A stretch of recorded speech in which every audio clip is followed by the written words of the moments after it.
Guys, so I'm going to continue with the Q&A that I started a couple days ago. I'm looking at it and there are so many questions, and I can tell that I still have so many left to answer that if I keep thinking to myself I have to sit down and answer all of them in one go, I'm never going to do it, and this is going to be yet another thing I procrastinate. So instead, I am going to answer half of what's left, and I started at with the first questions, and I'm just going up the post. I've done a terrible job with this introduction. Let's rewind. You guys asked me questions on my community tab, and I am starting at the beginning and going in order. So if you missed it, I will link to the first, I think I answered about 8 questions in my last video. And now I'm gonna try to get through like 10 to 12 questions for this video, and if this video is over and your question still has not been answered but I hearted it, don't worry, I will answer it in the next video. Wow, what a coherent introduction to this video that was. Okay, so let's get started. First question is, how do you tell the difference between resistance because something has gone wrong in the writing and resistance because writing is just hard? That is such a good question, honestly, and I think, first of all, just the fact that you are aware that there's a difference is a fantastic first step, because a lot of writers, and I feel like especially newer writers, don't realize that the second one even exists. Once they start feeling resistance, they think it's because the idea is bad or they screwed up in some way, and they don't realize it's because writing is just hard, and we all feel resistance at some point in a project. So that's the first step, is just even that you know that that's a thing is great for you. I would say, you know, this is going to differ a little bit from writer to writer, so don't, you know, like, take all of this with a grain of salt. But I think for me, if I'm still, I don't know how to put this, if I'm still really excited about the idea and I still can see the final product in my head, like the final version of the book and what I want it to be, and it still fills me with joy, even if I'm totally dreading writing the next chapter or whatever it is, then I know it's resistance because writing is just hard. The times that it's happened where it was resistance because something has gone wrong, I start to lose my my vision for what I want the book to be. I've talked a lot about a book I rewrote in a million different ways. It was a Coney Island time travel thing. If you remember, I've talked about it in my vlogs before, and I don't even remember what version it was. It was one of the very earlier versions. I got halfway through that draft and I thought I was on fire, and I just stalled so hard. And I think I fought for a while in my head. I was thinking, oh, it's just because writing is hard. You're in the middle of the book. I was literally 50% through the draft. And then I realized, oh, you know what? No, it's because I genuinely don't know what happens next. I don't know where to go from here. And ultimately, when I stop and think about it, I've kind of lost my way in what I want this book to look like when it's finished. And ultimately what I did at that point is I scrapped that version of it and I did start over. But I do think, like I said, it's great that you're questioning this, and that's the first step, because often it really is, writing is just hard. So if you can still see that end game, even if you're excited about the end game, even if you're not excited about what it's going to take to get you there, then I would say you need to keep pushing through and don't abandon your project. Next up, have you ever thought about starting a Patreon? I know you're probably going to think you're so busy, it'd just be a ton more work, haha, but I'd definitely join your Patreon if you ever made one. Well, first of all, thank you, Maddie. That is very nice of you. I definitely have thought about it. I contribute to some Patreons. I think Patreon is really cool. And you're kind of right. It's not so much that I'm too busy to do it. It's more, I don't know what I would offer that I want to put behind a paywall, especially in terms of like what I do here on YouTube. Like the reason I like this whole YouTube thing is that I don't really put anything behind a paywall, and I don't have to like put any effort into thinking, oh, is this going to be something that I am doing for the money making, or is this going to be a free thing? I guess you could say my Skillshare courses are somewhat behind a paywall. Although, in all honesty, you can do a free 2-week trial of Skillshare, easily watch all of my courses multiple times, and then cancel it and never pay a dime, so not really. I think actually what's really stopping me from doing a Patreon or really considering doing one anytime in the near future is that I really love that with YouTube, I can take a break and I don't need to feel bad about it. And you guys all understand that. We all need to take breaks. If I don't want to film one week, I just don't film, and that's that. But if I were charging people money, even if it was just a little bit of money, I would feel very obligated to deliver something to them, and I have enough deadlines in my life that I don't want that pressure. So for right now, no, I don't have plans for a Patreon. I mean, it's definitely something I would consider in the future, but not at the moment. Next question, this is gonna be a quick one. What are your rates for help plotting out a novel? Help plotting out a novel sounds to me like book coaching, which I do. Book coaching is basically, I have several different packages, so I'm not going to tell you a rate because there's multiple packages at multiple rates, but if you check the description below, you'll see a link to that on my website where you can check it all out. But it's basically meeting with a client. Sometimes it's just one time, sometimes it's like once every 2 weeks, once a week, twice a week. Different packages, like I said. We'll get on Zoom for an hour and we will brainstorm their book, and in some cases I have helped clients fully plot out their novels. There's a lot of work I do in between in terms of we will email each other a certain number of times a week. I will give them feedback as they plot through it. A lot of it depends on how much work you're willing to put into it and what kind of a timeline you're looking at. Do you want to plot a novel in a week? Do you want to plot a novel in a month? Do you not care how long it's going to take you to plot your novel? You see what I'm saying? So that's why I have these different packages, and you can check out all those rates, like I said, on my website, which is linked down below. Is it difficult for you to ghostwrite a book and not be able to put your name on it? Do you sometimes wish you could claim those writing credits? This is such a fun question. I get asked this a lot when people find out I ghostwrite. And the first answer that always comes to my mind is not yet. I feel, the way I feel about the books that I ghostwrite are that I enjoy them a lot. I mean, I really enjoy the process, and obviously I put a lot of myself as an author into each of them, but because of how I select my clients, they are always very involved. These are their characters, their worlds, often their plot ideas. I mean, a lot of the first, up until I start writing the draft, the first part of the ghostwriter-client relationship is almost identical to what I do as a book coach, because we're just brainstorming and developing this thing together. But all the ideas are coming out of their head. They're not mine. They don't feel like mine. Do you know what I mean? So in that way, no, I see these books go out into the world, and I mean, I have a client literally that emailed me today that I've worked with her multiple times, and it sounds like she's got an offer for a publisher. And my honest, immediate feeling is just complete happiness for her, because that book was awesome. She had brilliant ideas. She was incredibly involved. And yes, I technically wrote the draft, but it's her story. And it's a great story, and one that definitely needs to be told. And I don't know, it makes me happy to know that those books are out there and those clients got what they want. So I guess even if one of my clients just completely took off, it was like became the next giant franchise or something, and I had to stay quiet about it. I mean, okay, yeah, at a certain point I might think, well, I guess, you know, that's how it goes. And maybe there would be a little regret, I don't know. But so far, no, I have not experienced that at all. All right, next one. Book comps. It's all very well for agents to say to get them, but I haven't read 10,000 same genre books lately, and my efforts so far have produced zippy zero. Could you pick one of your own books and go look for comps as though you were a newbie? Ooh, I was given instructions for this one. So I've done this so many times, I can just tell you exactly what my process is. Yeah, we'll take one of my books. I will use Spell and Spindle as an example, because I remember searching far and wide for all the different comps that I could, trying to come up with the best one possible.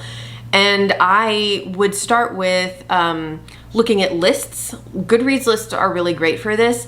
Think about every potential genre your book might be in. For Spell and Spindle, I would type in middle grade horror, middle grade paranormal, middle grade fantasy, middle grade fairy tale, and go through all of those lists.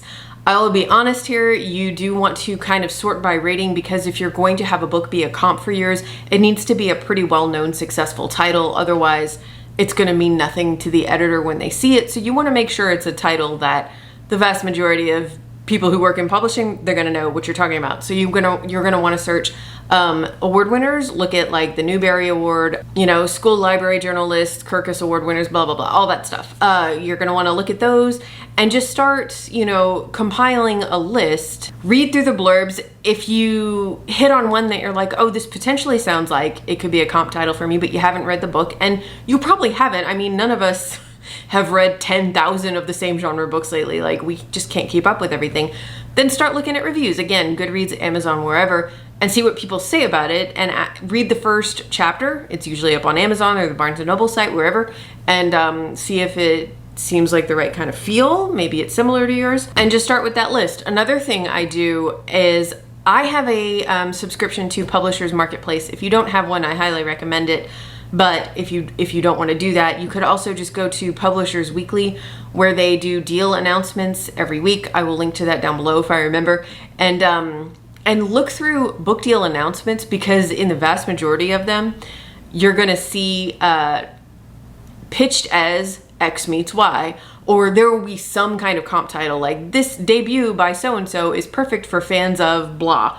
They will put pitches in the announcements, and that gives you a great idea too, because if you see it in Publishers Marketplace as a comp, then you know it's a title you should look up and potentially consider for yours. So for example, if you go to Publishers Weekly or Publishers Marketplace, again, one being free, one being a subscription, search or filter if you can for your genre, your age level. So if you're looking for like adult mystery thriller or something like that, narrow it down, and then just start reading through the announcements that have come out over the last several months and see what are they being compared to, and do those pitches sound anything like your book? Because if so, maybe you need to look up those comp titles for yourself. Next question. I have a gazillion story ideas in my brain to choose from. How to assess which might be the best choice to work on next?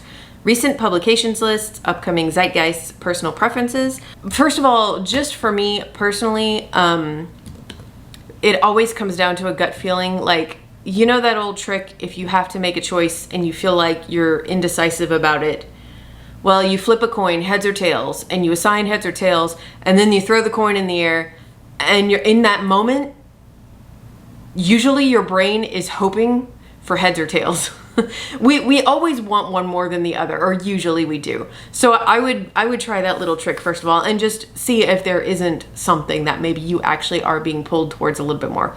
If you have a couple of ideas and you genuinely feel dead even about all of them, I mean, you could definitely look at recent deal announcements. I know we're not supposed to let the market stop us from writing what we want to write, but the truth is, if you happen to see that a really big book is about to come out that is super similar to one of your ideas, if it's too similar, maybe that's not the idea you should be working on.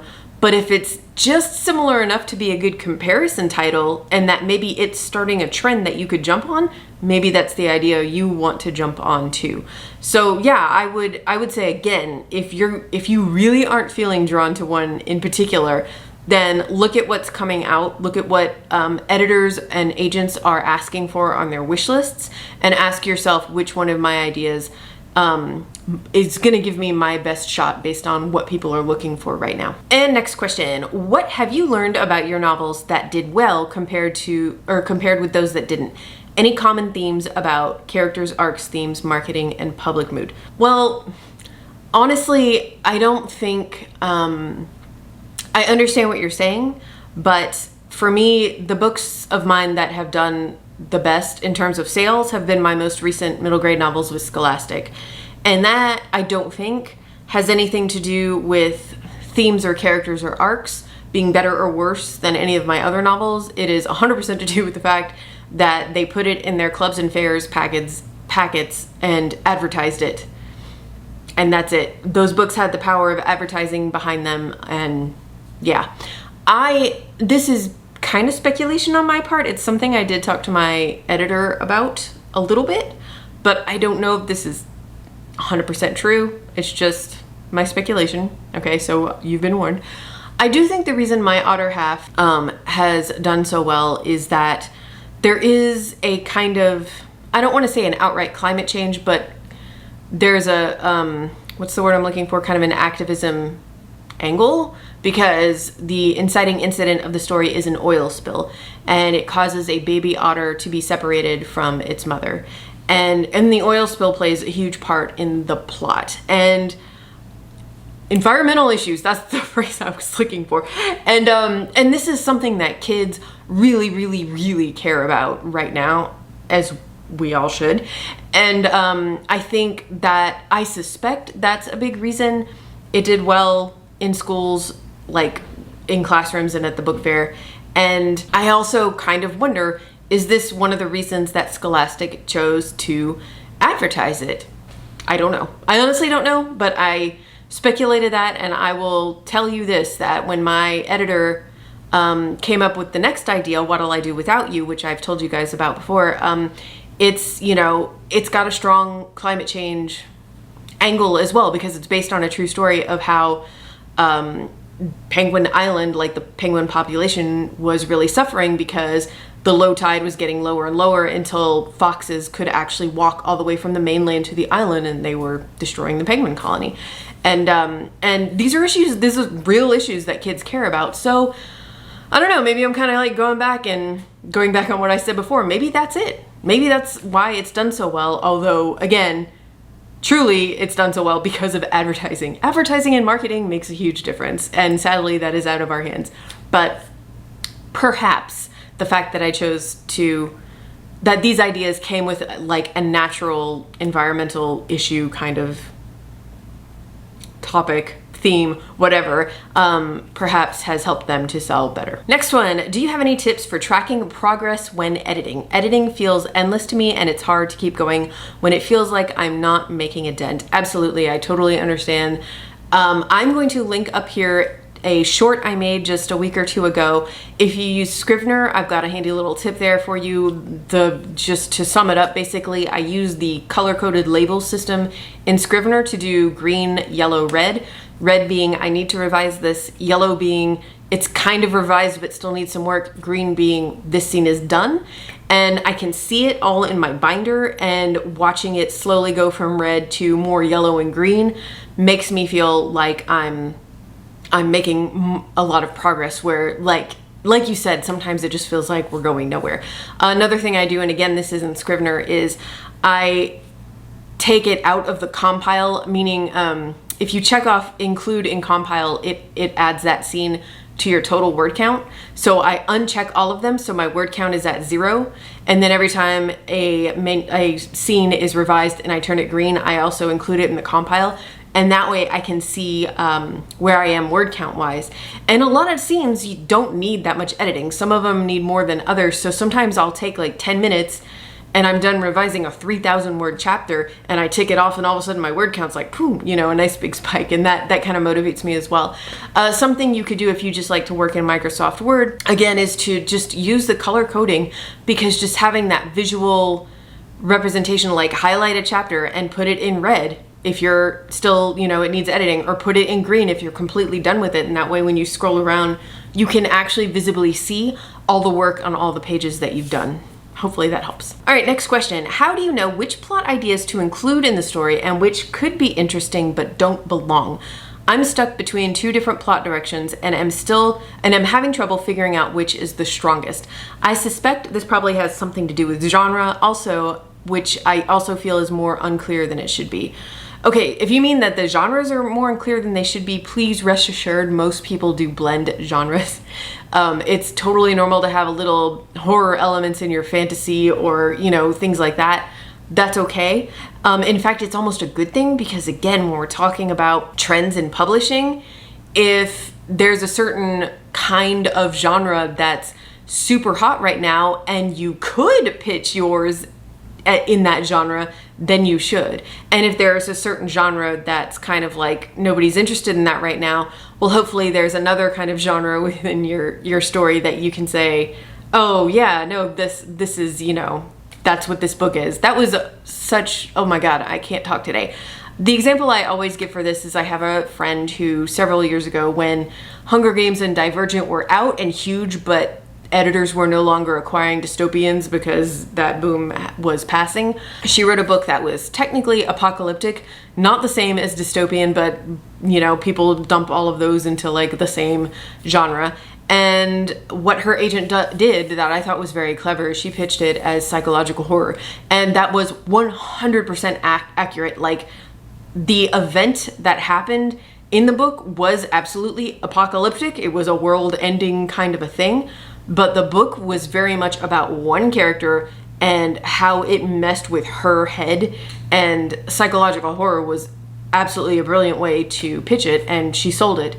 Even though, again, dystopians were like, nobody wanted them at the time. So that was not what you asked me. You asked me about plot, but just if you have multiple genres you can pitch in, that's a good thing is what I'm saying. As far as knowing which plot ideas to include in the story and which could be interesting and which don't belong, I think when you're getting to this point in your brainstorming, you need to start looking at your characters, especially your protagonist or whoever are going to be the main points of view of your story, because you don't want to force them into certain plot points that doesn't suit their personalities. I think you need to start getting to know them a little bit better and asking yourself, can I see this character in this situation, or would I just be forcing it? I hope that makes sense. I know everybody starts their ideas differently. Some of us get a character first, some of us get a plot first, some of us just start brainstorming the world. These are all great, valid ways to start writing your book, but at some point you want to start bringing it all in together, and character and plot go hand in hand because your plot is driven by your character making choices. So when you're looking at a plot idea and you're not sure whether or not to include it, ask yourself, what is the character going to do? What choice is she going to make that's going to result in that happening? Does that seem right, or does that not fit at all? If it doesn't fit, then that might be a plot idea for a different book. Next up, you sold the next book in your middle grade series without an agent. Can you talk about what that was like for you? Is it an experience you'd be comfortable doing again, or did it only work because of the established relationship you had with the publisher? That's a great question, and you just made me realize that I completely meant to vlog about that back when What'll I Do Without You, when I announced it, and I just forgot. So this is how that went down. You know, so you guys know my agent retired officially at the end of last year. And what happened was, first, my editor that I've been with at Scholastic reached out to me, I think in January, maybe February, and said, I have another idea. Potentially you want to talk about it maybe in a month or two. And I said, yes, of course. And he said, also, I know, your agent is no longer agenting. Do you have new representation, or what's going on there? And I told him, I don't have an agent. I'm probably not going to have an agent until the end of this year, if that, and it's not going to be that. And when I do, I'm querying an adult mystery anyway. So yeah. And I said, is it going to be okay with you if I just take this contract without an agent? And he said, yeah, that's totally fine. It's your choice. And that was what I was going to do, because this work that I do with Scholastic, I think I'm sorry if I'm explaining it for like the billionth time, but in case anybody who's never watched my videos before is landing on this one, I want to make it clear. So my books with Scholastic are IP, which stands for intellectual property, meaning the publisher, my editor, comes up with the idea, and then they give me a contract, and I develop the idea and I write the draft. Scholastic is very unique in that the other publishers I have done this kind of work with, they pay a flat fee for it. Scholastic actually gives me the copyright, and they pay an advance against royalties instead of a flat fee, which is excellent. It's a really good deal, and I like it. That said, their contracts for IP work at Scholastic are standard. There's like the 3 that I did in a row with them, The Dog's Meow, Somebody to Love, and My Outer Half, they were all exactly the same terms, same advance, all the way through. I was gonna just accept that same contract for the 4th book and happily sign it and send it back, and that's it. And then I got that royalty statement for My Outer Half. So on this royalty statement, I'm staring at it, and it says that it has sold a total, and this is mostly, almost entirely clubs and fairs, a little bit trade, a total of 160,000 copies.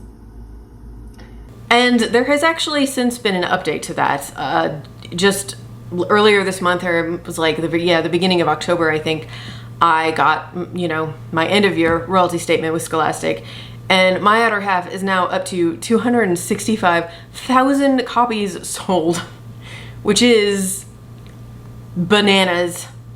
I don't understand it. And to make things crazier, so one of the reasons it did so well is they bundled it. They put it in a bunch of different book bundles, including this year's Best of the Book Fair bundle. And I guess, I couldn't tell from the royalty statement, but I suspect they attached The Dog's Meow, which up until that point had sold, I think I want to say like 15,000 copies, which is not bad at all. That's pretty standard for me, honestly. They attached it to My Outer Half in some way, like bundled them together. I don't know. I suspect they did that because The Dog's Meow has sold over 50,000 copies now, and that is the second book ever in my life that I am earning royalties on, which is, again, crazy. Just crazy. I kind of had this moment after a couple of days after I got that royalty statement where I thought, okay, wait, this book is actually selling really well. I've never had this kind of I've never had this happen before. If my agent was still my agent and this fourth book offer came in, would she just accept it and not try to negotiate? Or would she try to get me more money for the advance based on the fact that, my last book with them had really performed well? And immediately I knew the answer, like she would at least try. That's what agents do. And so then I had some conversations with some friends of mine.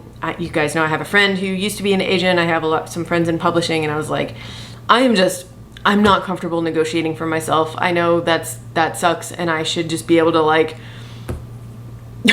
go in there, but it's just really hard for me. I mean, it's uncomfortable for me to get a contract and be ask for different terms or clarifications on terms, even though I know signing something without having a little back and forth is actually, I don't know. I'm working on it, y'all, but I am just not comfortable trying to negotiate with a publishing house. I want an agent to do that. And then I thought, well, okay, I guess another option that I have right now is I could kind of write up little proposals of all the different things I'm working on, start querying agents and say, hey, here's what I'm working on. Also, I have an offer from Scholastic that I need someone to negotiate right now. Would you want to represent me? And I will say, if it had been a slightly different circumstance, if all I was writing was middle grade, if I wasn't writing an adult mystery, for example, and everything I was going to be working on was in the vein of these books that I write for Scholastic, I might have considered that. But everything else I'm working on is so different from what I'm doing with Scholastic that I just didn't know. I thought, that might be a good way to get an agent really fast, but it's probably not the best way to get the agent that is actually the best fit for me. So what I ended up doing is when I got that royalty statement from Greenhouse, my agency, I did not believe the numbers I was seeing, so I emailed Chelsea Everly, who took over when my agent retired. Chelsea took over Greenhouse, and I was like, am I reading this right? Is this real? And she immediately responded, and she was like, yes, I was gonna, email you some virtual champagne. Congratulations. And so since we had just been in touch, a few weeks later when Orlando got back to me and said, okay, so here's the idea, My Outer Half, what do you think? I emailed Chelsea and I just told her, okay, here's the deal. I don't feel like I should take this offer without any negotiating at all. Here's this situation with my querying. It's not going to be happening for a while. Is there any way you could just represent me for this one book deal? And if you can't do that, it's totally fine. I understand. And she responded. She was like, of course, I'll drop a contract.